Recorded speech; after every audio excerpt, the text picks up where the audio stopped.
देने के लिए आशुतोष। एमपी के कई जिलों में बारिश हुई, कई जिलों में बारिश का रेड अलर्ट भी जारी किया गया। भारी बारिश का दौर लगातार जारी है और ये कुछ और दिन ऐसे ही चलता रहेगा। 2-3 दिनों के लिए रेड और ऑरेंज अलर्ट जारी किया गया है। मौसम विभाग ने इसकी चेतावनी जारी की है। आपको बता दें कि बारिश का जो दौर है वो इस वक्त लगातार जारी है और ऐसे में कुछ और दिन भी बारिश होते रहने की संभावना जताई जा रही है।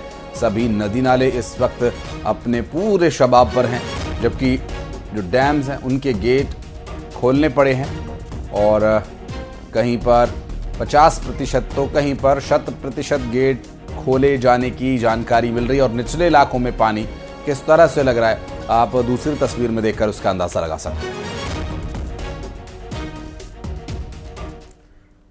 बढ़ते आगे रायसेन से अगली खबर, जहां लगातार बारिश का दौर जारी है और इसकी वजह से हादसे भी हो रहे हैं और उसके बाद भी लोग सबक नहीं ले रहे।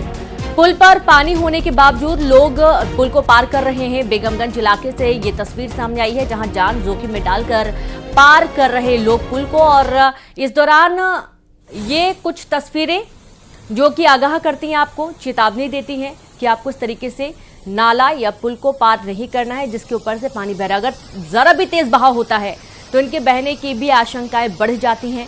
और ये देखिए किस तरीके से युवक को पुल पार कराया भी जा रहा है। लगातार ऐसी तस्वीरें बार बार सामने आ रही हैं जहां पर लोग जान जोखिम में डालकर रपटे को, पुल को, नाले को पार करने की कोशिश करते हैं। हम तो डूबेंगे सनम, तुम्हें भी ले डूबेंगे, कुछ इसी तरह की ये तस्वीर तस्दीक करती हुई 1 2 3 4 लोग एक साथ जा रहे हैं। अगर एक का भी पैर फिसला तो वो तीनों चारों को लेकर जाएगा इस तेज बहाव में।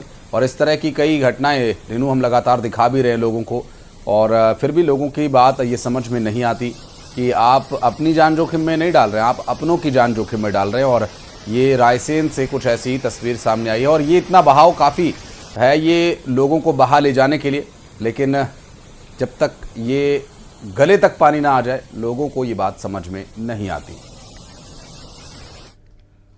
बढ़ते आगे, खंडवा में ओंकारेश्वर बांध के अब 11 गेट्स खोल दिए गए हैं। 4896 क्यूसेक पानी अब छोड़ा जा रहा है। दिन में खोले गए थे बांध के 7 गेट और इस दौरान आप ये विहंगम नजारा देखिए। पहले आप जब बांध के गेट खोले जाते हैं इस दौरान बड़ी संख्या में लोग भी आते हैं इसे देखने के लिए, लेकिन फिलहाल अभी कुछ प्रोटोकॉल्स हैं जिनके तहत मना किया गया है कि आप जल भराव वाले इलाके में बिल्कुल भी ना जाएं। ओंकारेश्वर बांध के 11 गेट खोले गए हैं और ये बहुत ही खूबसूरत नजारा आपकी टीवी स्क्रीन पर खंडवा की ये तस्वीरें हैं। 4896 क्यूसेक पानी यहां से छोड़ा गया है।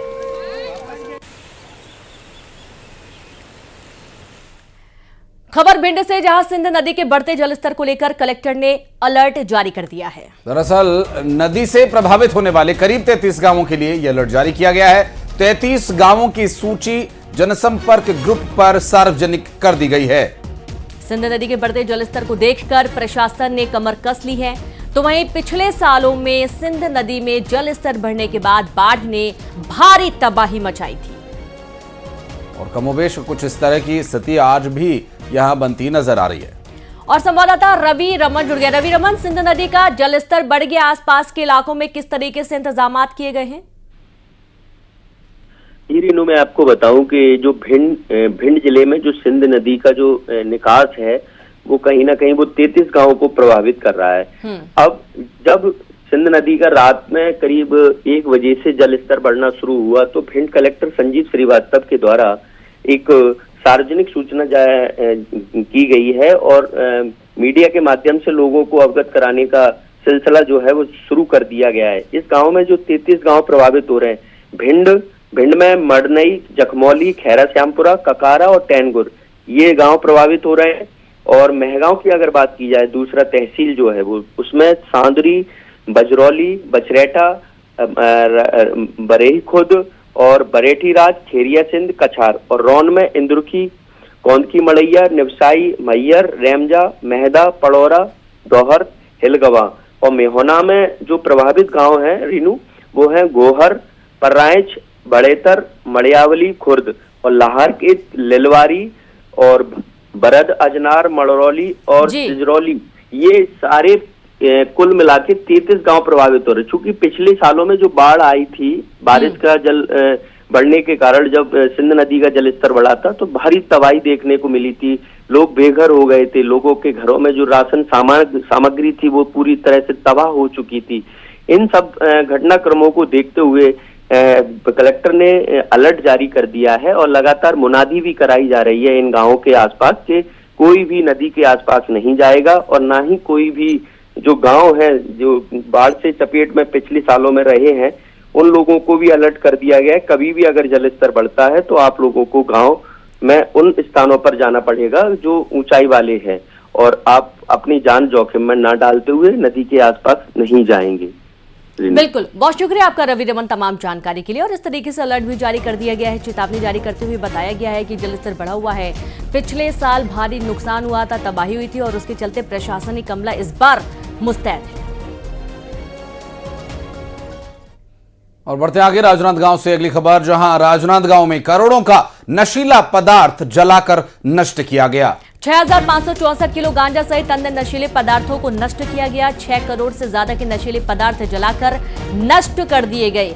सोमानी थाना क्षेत्र के सांकरा में ये कार्रवाई को अंजाम दिया गया है और ये देर रात की आप तस्वीरें देखिए जिस वक्त इन नशीले पदार्थों को जलाकर नष्ट किया जा रहा था। 6 करोड़ से ज्यादा की कीमत बताई जा रही है।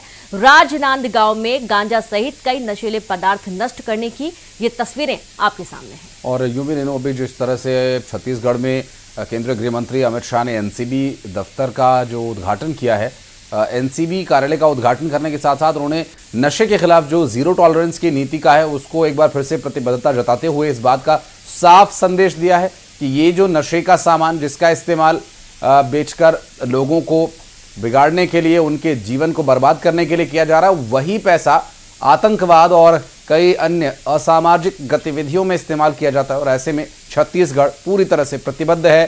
छत्तीसगढ़ प्रशासन, छत्तीसगढ़ की सरकार नशे के खिलाफ हर वक्त तैनात है। और बढ़ते आगे दतिया से खबर है, जहां दतिया में 24 लोग